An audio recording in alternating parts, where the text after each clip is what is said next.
Welcome to the Artist Exchange. Thank you for joining us this afternoon for our Artist Exchange event. Artist Exchange is a group created by and for artists to share new work, ideas, and resources and opportunities monthly over lunch. So grab your lunch and a beverage and join us as we discover the work of two artists, Becca Barolli and Gina Telcocci. Now, I would like to introduce our host, Pamela Blotner. Pamela Blotner is an artist, educator, and curator who lives and works in the Bay Area. In her Berkeley studio, she creates sculptures and drawings that explore humankind's relationship with nature, science, calamity, and healing. She has worked as a sculptor, illustrator for the Houston Zoo in Houston, Texas, and as an illustrator for Human Rights Watch, Physicians for Human Rights, and the UC Berkeley Human Rights Center for Art for Conservation and the Leatherback Trust. Those are all a bunch of mouthfuls, I have to say. Blotner's work has been, Sorry. Blotner's work has been exhibited, and she has taught at colleges and universities in Europe, Asia, Africa, and throughout the US. So please welcome Pamela Blotner. Hello, and thank you for coming today on a Saturday afternoon, on a beautiful Saturday afternoon, to talk about art. Today, we're going to, as Shelley said, have a conversation with Gina Telcocci and Becca Barolli. And both of these women are sculptors who use line and use what I call linear mass to create very volumetric sculptures. Their work is simpatico, but still very singular. And I'd like to begin with Gina and to talk about Gina's work, to have her talk about it. But first, a little bit about her. She is the daughter of an organic gardener and a jazz musician, and who cites her main influences as nature and it's the processes she uses to make her work. The weaving, joinery, sewing, and so on. And she says that she sees improvisation as a synthesis of math and beauty. So, Gina, tell us how you got started making art. Well, I started as a kid. I'm getting a weird message on my computer, sorry. Yeah, I started as a kid. I just always identified as an artist, and I was encouraged by my parents. They were pretty arty, and yeah, just have always done it, but thought for a long time that the only kind of artist to be was a painter. So it was in grad school, I kind of started the discovery that I was really a sculptor. And yeah, and I thought you were going to show my slides. We are. Are you ready? Yeah, sure. Because I'll kind of talk about my development. I mean, these slides span a long time. This is called Tangle, and it's an installation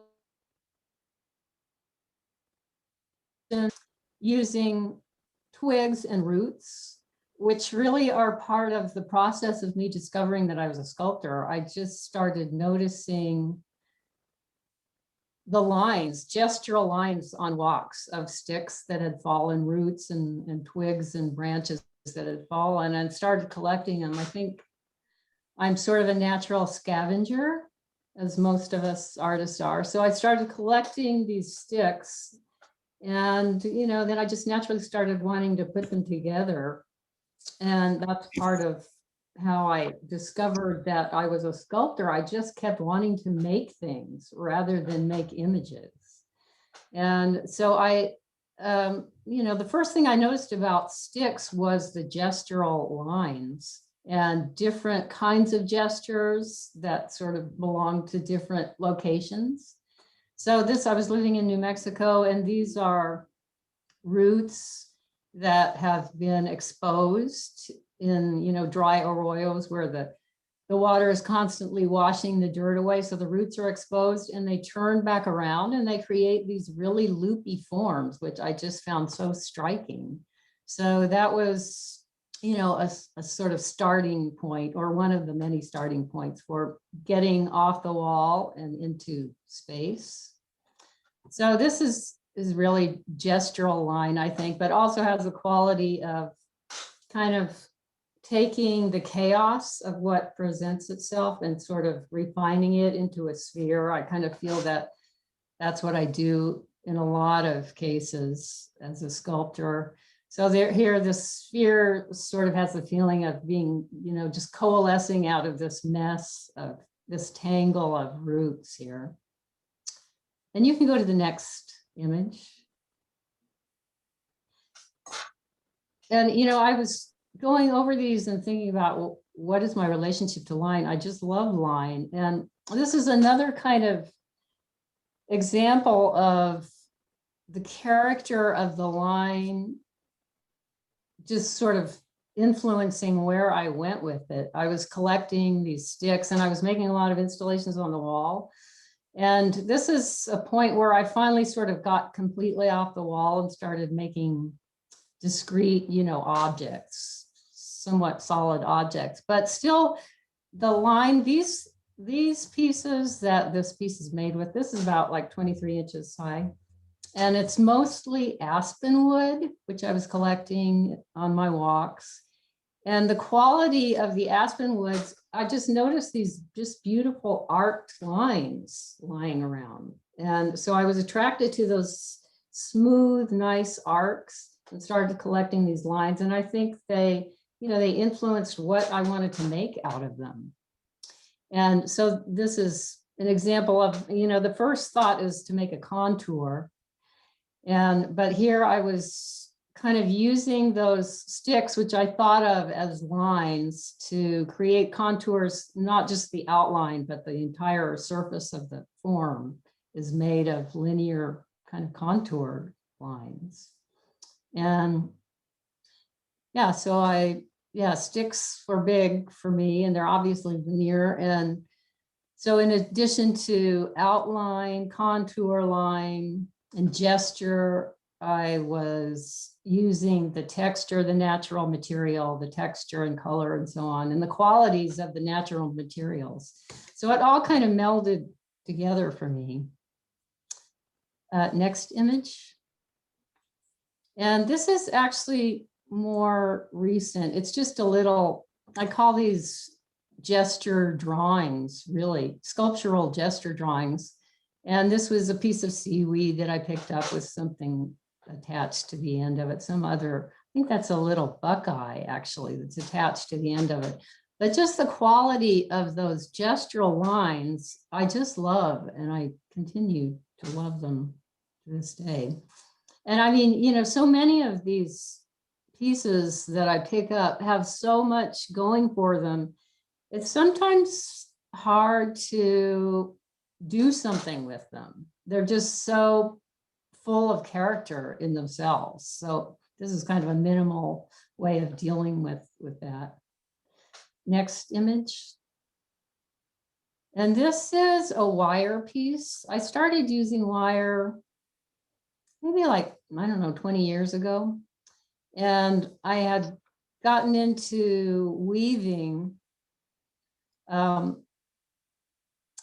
this is just a sort of technique I picked up from looking at old baskets and pictures of old baskets. But it also, the structure is really important. Like Pamela, you talk about linear mass, and I think of that as such a sort of, earth-shaking development in sculpture in the 20th century that, to me, it just is this freedom, like all of a sudden with like the Palace at 4 a.m., that sculpture and all those early space cage sculptures. It was like, to me, that was just meant so much freedom for sculptures. Like we're not tied to making these hunks of bronze in the form of generals on horseback. And I think, so anyway, I'm really interested in structure in addition to gesture and contour and so on. And these basket forms, I just love the structure. I just love linear structure. And in fact, I brought this cricket cage because I remember that, I think this was a big influence on me as a kid. I always had a Japanese cricket cage. My mom always bought me these cricket cages and I just love them. I've made a number of cages too, but so structure, contour, texture, gesture, those are all important. But one thing about the wire sculptures and these really like skeletal, I've done a lot of really skeletal forms with line or structural that I think is so important in you know, modern art is that they, even though you can't see it in these slides, but you know, when you do something like Becca's work or mine that's really skeletal, it brings the surroundings into, you know, it's like an integral part of the sculpture. It's not so separate. It's not like, you know, plop art. So it invites, you know, a sort of interaction with the environment and the space that it's in, I think. Next slide or image, whatever you call them these days. And this is part of a public sculpture in Potrero Hill Library that I did, which is using different materials in, you know, kind of all the ways that I use line. I don't have a larger view of it, but there's a big sweeping line that goes up to the ceiling. And there are these forms that I relate specifically to the sort of natural history of the area, Potrero Hill. This is kind of like an abstracted buckeye and coming out of its husk. That's what I think of these forms are. They're not supposed to be super literal, but that's just how I arrived at this installation. And that the buckeye form, the sort of bulb-like pod form, is made of willow and tule on the bottom. And there's some tule rope. And so the materials and the line all kind of come together for me in terms of the meaning of the piece or the emotional tone of it. All that stuff kind of gets mushed together. Next image. This is called Mudma.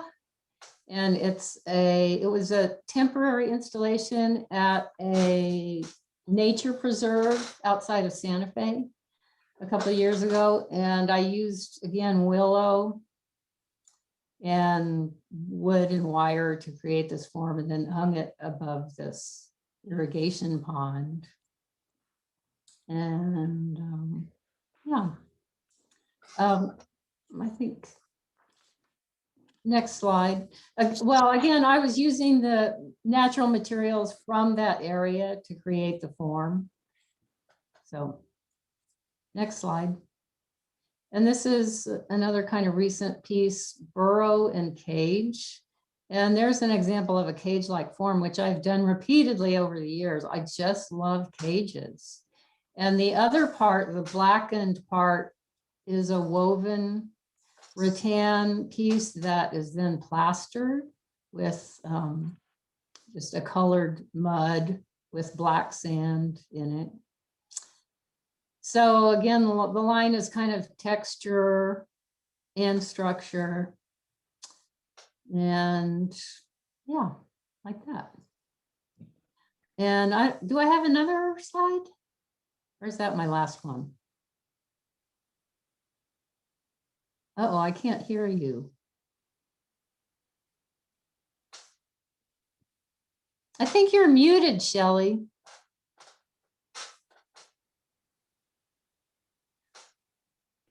Yes, I was muted and I was saying last one. I'm pretty sure Okay. that's. Oh yeah. All right. And yeah, so that's how I mainly use line as contour, structure, texture, gesture. And I just love it. And here's my cricket cage again. Look, I think this was like a big influence on my work. And I probably will never find myself without a cricket cage. And that's a lovely line upon which to send the baton over to Becca.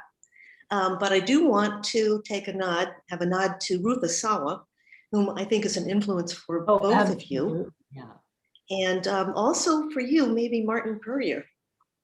absolutely. Love Martin Puryear. In fact, sometimes I think, oh, I'll finish a piece and I'll think, oh no, this is just too Martin Puryear. People are going to say that this is, a copy or something derivative. I believe we were going to open up for a Q&A for Oh, Gina.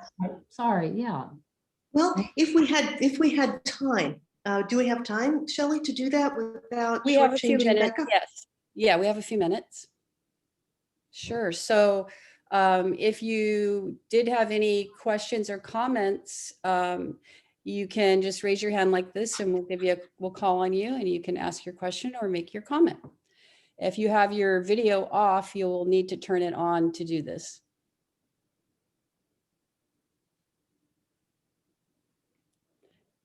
Well, I guess the crickets are in the cage. All right. Well put. I have one. Go I ahead. was interested about the image of the cage, and I work a lot in criminal justice advocacy, and so for me the cage has a lot of connotations. What does it have for you?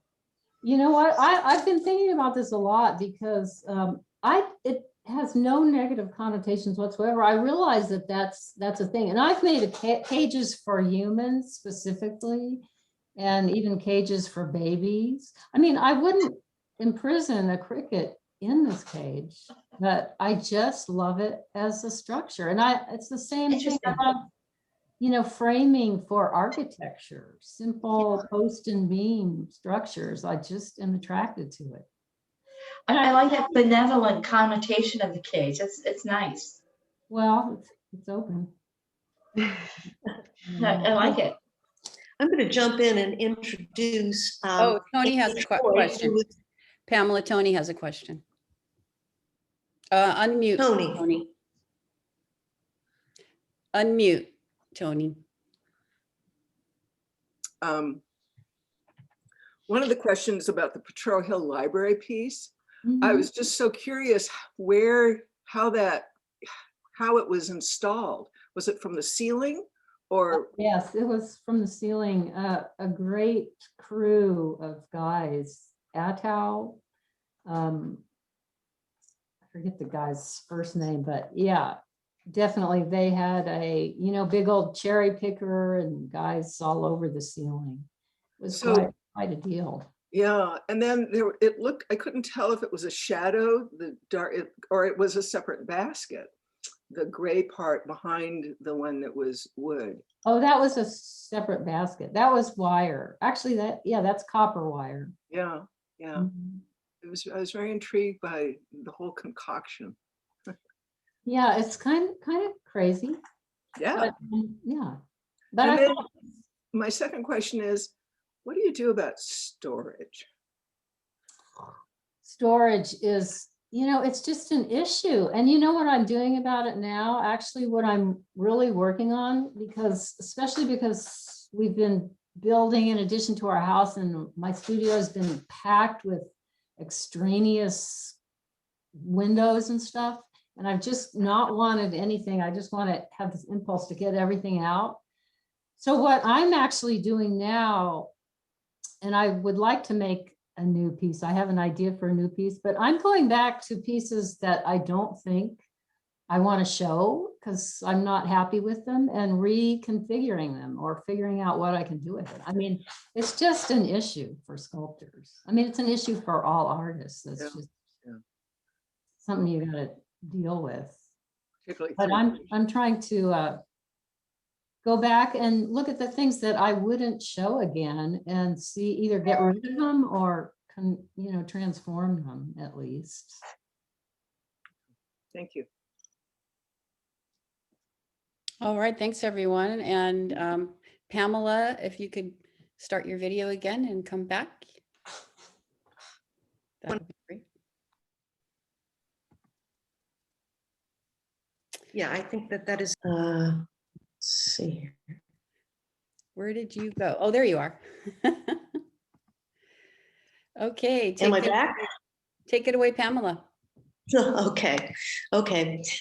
Um, I did want to mention that we should introduce ourselves when we ask our questions. And our first question was from Annie Troy, who was all the way here from New York. Okay. So from there, I would like to move over to Becca, who also uses weaving, braiding, and knotting with unlikely materials such as wire and industrial rubber. And she says in her statement, I just love this, she makes abstract sculptures out of steel wire by using textile processes that examine obsession and control. And you're not even a math person's daughter or, or gardener's daughter. So how did you start with this game, Becca? My experience, oh, okay, no, I'm not. Sorry, it says I'm highlighted. I thought it was muted. My experiences with wire began in my undergraduate degree at UConn. Nikki Bach was a sculpture teacher there, and she taught us how to crochet with a really thin gauge wire. And I've just been doing it ever since. Shelley, if you can bring up my images, I'm ready.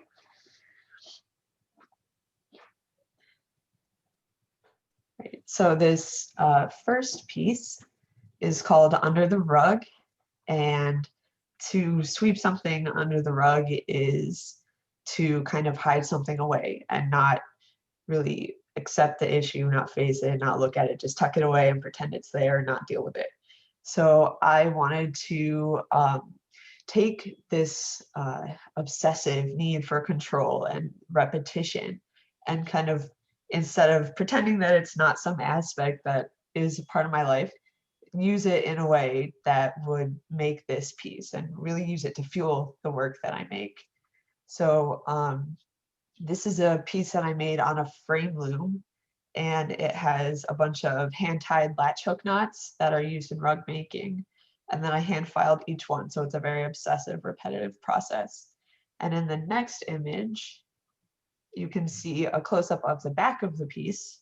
So you can see the weaving of the foundation that I tied the knots onto. And then along the side, you see the warps and wefts are cut and tied down to hold this whole thing secure. That goes all the way around the piece to hold it all together. For the next image, this piece is called Better Half. I made this during the quarantine when it was just me and my husband here. This piece is made of 400 scribble pieces, these little pieces that I've been making for years. These ones happen to be made out of 5-foot long braids. So first I braid them and then I weave them into scribble pieces. And then I attach them into these chains of 20. And then I attach those chains together to get this. One half of the piece has very strict adherence to the grid. It's very geometric, mathematical, very organized and tight. And then the other half has a much looser orientation. It's more organic, and it's maybe looking like it's falling apart depending on how you think about it. So I really wanted to leave it up to the viewer to decide which is the better half and start to question why we're making these judgments in the first place. The next image shows a close-up of one of the scribble pieces. So you can see the 3 strands of the braid and the 4 points of connection to see how this piece is held together. Okay, the next image. Okay, so this is a piece that I made when I was doing a residency at Mass MoCA. It's when I make these more dimensional, 3-dimensional pieces, I feel, as Gina was saying, they're skeletal and they feel more bodily to me. So I really think of these ones in terms of boundaries and the walls that we put up and vulnerability. So you see at the bottom, like where it's the most dense, it's still, because it's made from open work, this open netting process, there's still openings and spaces that are penetrable, and there's still vulnerability even in the most guarded areas. And then as it opens up, as it gets to be a looser weave like that, you start to lose some of the structural integrity. So for this piece, for me, I'm really thinking about not only the extremes of like being hard and soft or vulnerable or protected, but I'm thinking about all the subtleties in between, and again, like pushing back against judgments for either extreme or any of the in-betweens, which leads to the Title next. for this piece? Do you have a title for this piece? This one's untitled. It was just Untitled Taper.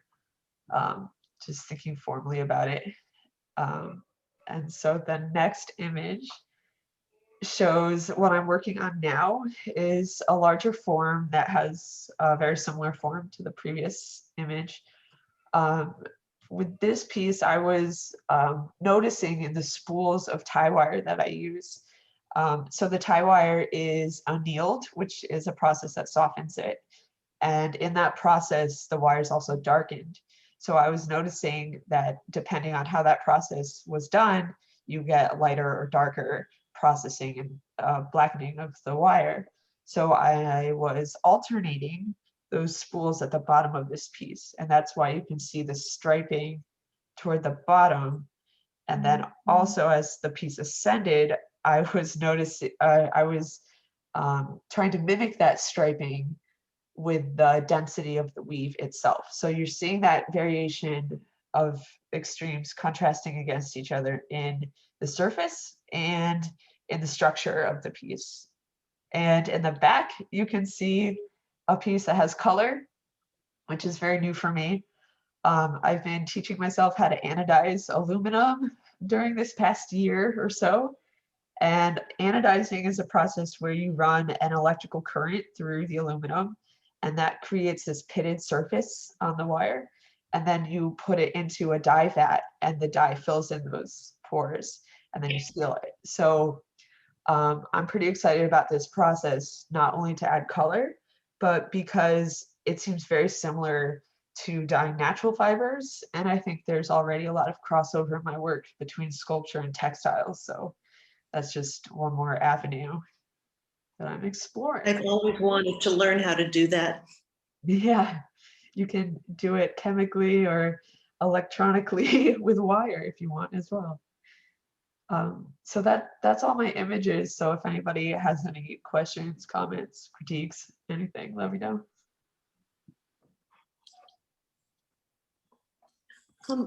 I would like to ask you something right off the bat, and that's that I know that you work as a rug restorer, and I'd love to know the obvious. Does that play in to your studio work? And if so, how? Right. So before I started that job, which I had my last day on Friday, yesterday. So before I started that, I was pretty much self-taught. Like a teacher showed us how to do a chain stitch. Someone must have shown me how to tie latch hook knots with the hook. But like my knotless netting that I do, like I thought I made that process up until Tracy Crum, another wire sculptor, told me, no, that's knotless netting. Like there's no inventing textiles at this point. But learning formal weaving techniques has definitely come into my practice. And I think probably the most significant thing that I've taken from that job is learning how to do twining.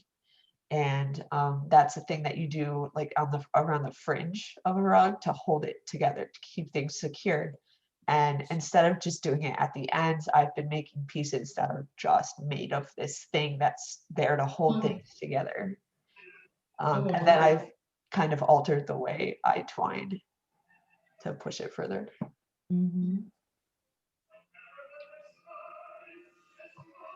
Well, I'd like to piggyback another, unless Annie, you look like you have something to something to I have say. something to add.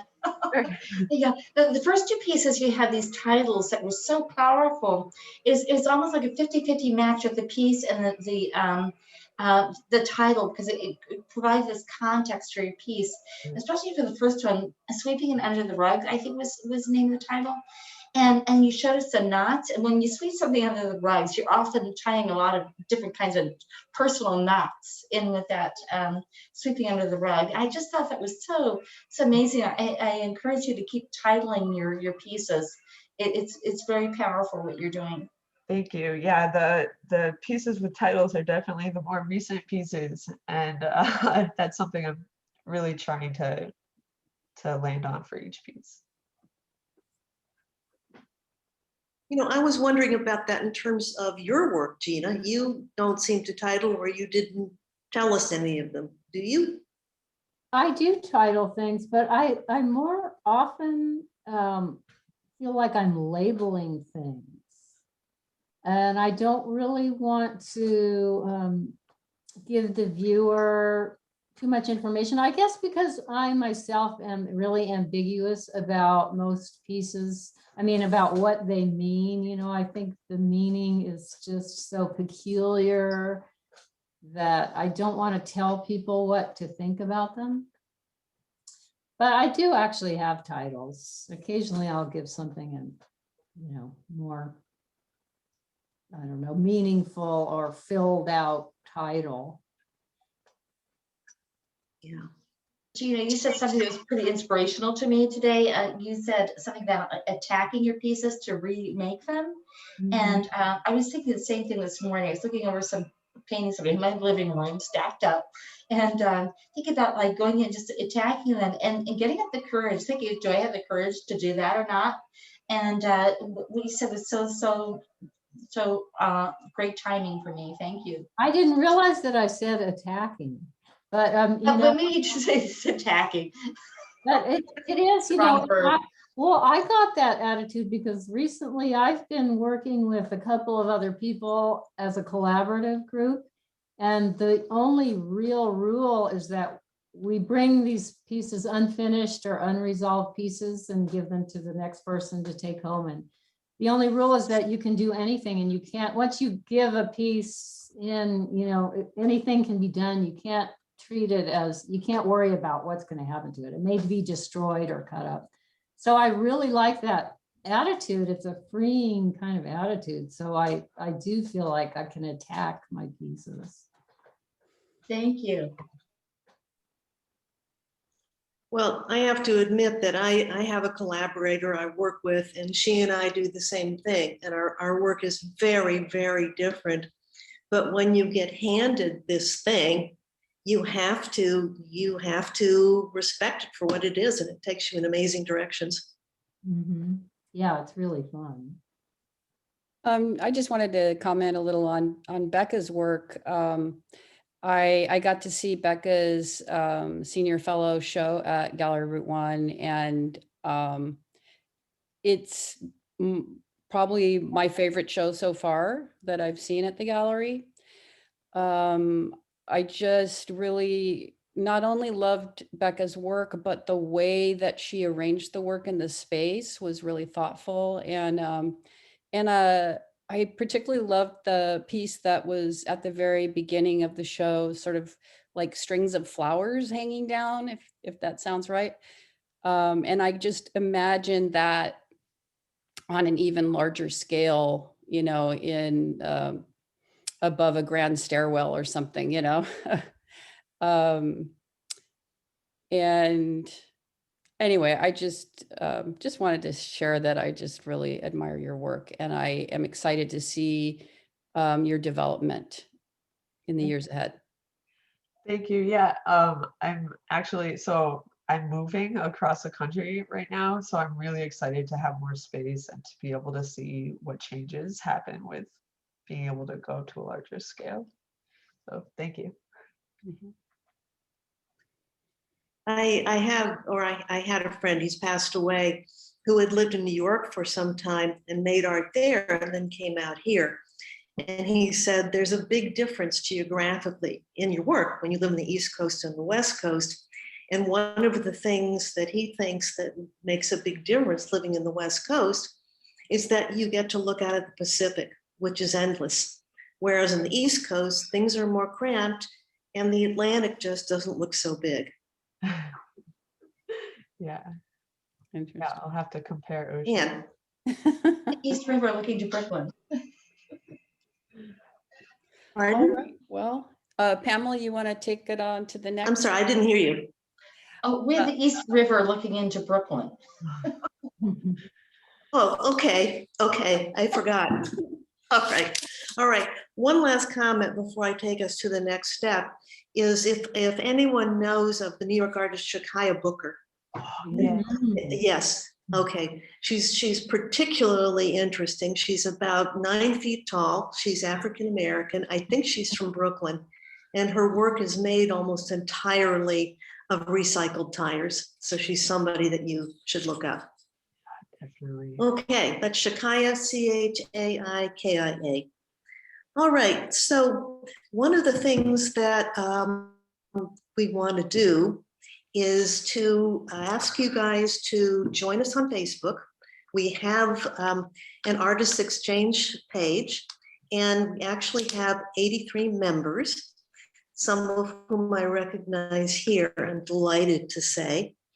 But I'd also like to open up the floor for opportunities. That's another thing we want to do with this show, is to share opportunities to show, opportunities to see things, places where you can get ideas and materials. And one of them that I would like to share is there is a consortium of exhibitions now going on called Art on the Edge. And it has to do with extraction, mineral extraction, animal extraction, wood extraction, the depletion of our natural resources and what artists think about it. GRO is hosting one of these shows, as is the Pacific Museum of Art, which is in Half Moon Bay. Ours is Art on the Edge from extraction to restoration and regeneration. Okay, and you can find out about, I didn't post it here, but the program will post the address, the site where you can find out more about this. And let's see, I don't think that there is another easier way to find it, but please go ahead and email me or email GRO. Now, anyone else have things they want to share or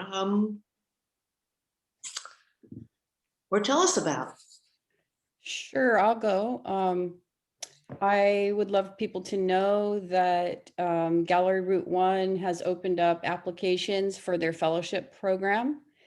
And people can apply through October 1st to be part of that program. Artists, I think up to age 40 or 41, I'm sorry, I forget, are eligible to apply. So this is for young artists.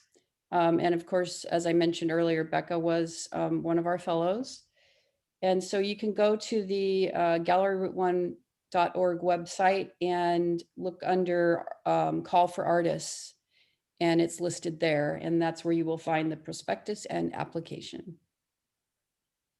And Becca is our poster girl. That's right. Oh, that's cool. I have some opportunities too.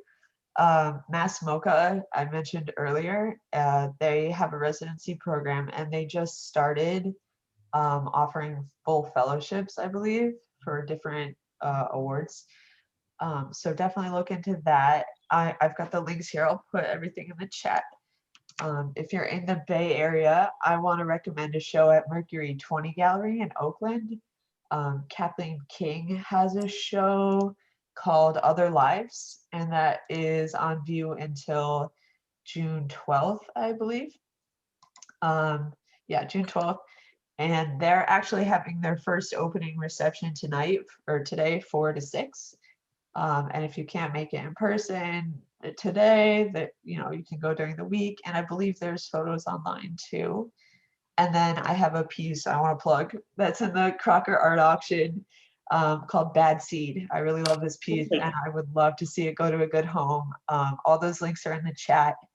And there's a lot of good work in that auction by other artists too. So check all those things out. Great stuff. Thank you, Becca. Thanks. And I have a little recommendation or a couple of recommendations. Well, one opportunity it's local at Gearbox Gallery in Oakland. Their annual juried show is coming up, and the entry portal is cafe online. And that's Oakland. Right. And you can get, I'm sure that you can get there through the Gearbox website or cafe. And also there's a good show there now with Sheila Gadini and Irene Nelson, featured artists. And I also have a piece in the Marin Mocha Altered Book Auction show. That's actually a Stone Soup collaborative piece, but yeah. So Right. everyone, we'll see. Now, do you all know about Cafe? And I'm thinking about our viewers as well. cafe.org, and it is I guess you could call it a clearinghouse for opportunities for exhibitions. I think they advertise residencies and other things. So if you go ahead and look that up, and I can't remember because I've belonged so long, if there is an entry fee, but it's invaluable, and you'll get lists 2 or 3 times a season about what's going on. Or all of their cafe doesn't necessarily have an entry fee, but whatever listings they have. But they also have public commissions listed, available and all that kind of stuff. And it's not just California, it's countrywide and occasionally overseas. Okay, I think we can go ahead and move on now, if it looks good to you, Shelley. And one of the things that we wanted to tell you about is that we need to go dark next month, unfortunately. But our website developer needs time to catch up with this event, to post the videos and so on. So we will be back in July. And in July, we are doing 2 things. One is we are featuring Gallery Route 1 own Tony Littlejohn, who is here in this group now, who does some very, very powerful paintings, as well as other things. Being president of, there she is, being president of the board of Gallery Route 1, and having a teaching group called Wild Carrots. And I haven't yet decided, or I haven't yet found the ideal artist to partner with Tony. So if anybody in our viewing audience has an idea, know somebody who would be a good mix for this kind of conversation, please let me know. The other change that we're making, at least for now, is that as we move into spring and summer, noon on Saturday is going to become premium time. So we're changing our time. We're going to meet on Wednesdays at lunch at noon until further notice. And let's see, I think that's all that I have to say. And I think we can turn the event back over to Shelley. All right. Thank you, Pamela. And thank you, Becca and Gina, for sharing your work today. That was fantastic. And Pamela, you do such a good job at bringing artists together whose work resonates with each other. So I really appreciate that a lot. All right. If you are interested in presenting as an artist at a future Artist Exchange event, then please send an email to Pamela. It's PamelaBlotner@gmail.com. That's PAMELABLOTNER. If you were moved by today's presentation and want to support the work that Gallery Route 1 does to bring art to the community, then please visit our website and make a donation today. And make a note in the comments that your donation is because of the Artist Exchange event. And thanks again for coming, and we hope to see you at the next Artist Exchange event in July. And be sure to join the Facebook group, Artist Exchange Facebook group, and then you can readily be notified. And thanks everyone, and we'll see you next